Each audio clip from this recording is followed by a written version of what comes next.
Nous avons vu dans la capsule précédente que la masse volumique et la densité pouvaient caractériser une espèce chimique. Nous allons voir dans celle-ci comment déterminer la masse volumique puis la densité d'une espèce chimique pure.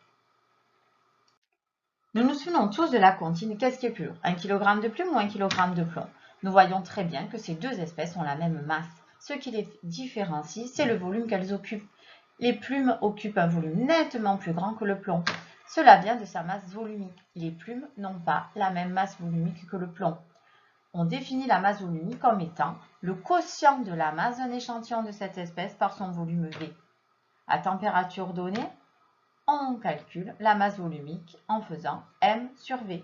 Si la masse est en grammes, le volume en litres, alors la masse volumique sera en grammes par litre. À 20 degrés, la masse volumique de l'eau est 1000 grammes par litre. On peut aussi utiliser d'autres unités. Si la masse est en kilogrammes, le volume en litres, la masse volumique de l'eau sera 1 kg par litre.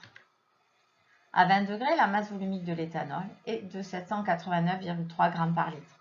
Pour déterminer la masse volumique de l'éthanol, on doit d'abord mesurer sa masse et son volume.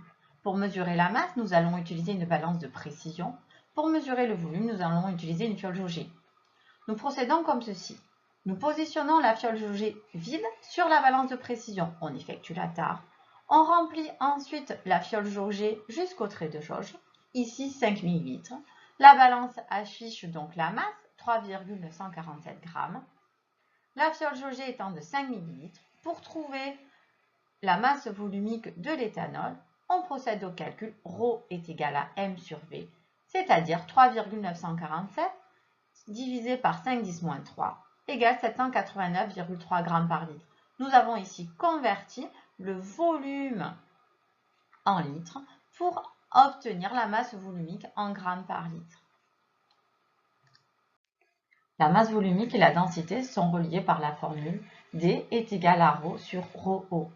Pour trouver la densité de l'éthanol, on effectue donc le rapport de la masse volumique de l'éthanol, 789,3 g par litre, divisé par la masse volumique de l'eau, 1000 g par litre. On obtient 0,789. La densité n'a pas d'unité, puisqu'on effectue le rapport de deux grandeurs, ρ sur ρO, qui ont la même unité. Lorsque l'on mélange des liquides non miscibles entre eux dans un même récipient, on obtient un mélange hétérogène. Ils ne se mélangent pas. Chaque espèce occupe des positions différentes dans le récipient. C'est à cause de leur densité. L'huile, l'eau et la glycérine n'ont pas la même densité. Pour un même volume, on constate qu'elles ont des masses différentes. 90 g pour l'huile, 123 g par exemple pour la glycérine. Si l'on procède au mélange huile-eau, l'huile ayant une densité plus faible que l'eau sera dans la phase supérieure, appelée phase surnageante.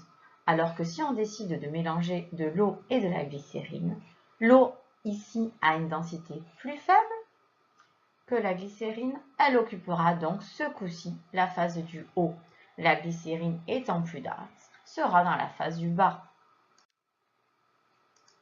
Ce qu'il faut retenir de cette capsule, pour connaître la masse volumique d'une espèce, il faut d'abord mesurer sa masse avec une balance de précision, son volume avec une fiole jaugée et ensuite procéder au calcul ρ est égal M sur V. La densité de l'espèce pourra se calculer en effectuant le rapport ρ sur ρO. L'espèce la moins dense, c'est-à-dire qui a la densité la plus faible, occupera la phase du haut, qui est la phase surnageante, tandis que l'espèce la plus dense occupera la phase inférieure, c'est-à-dire la phase du bas.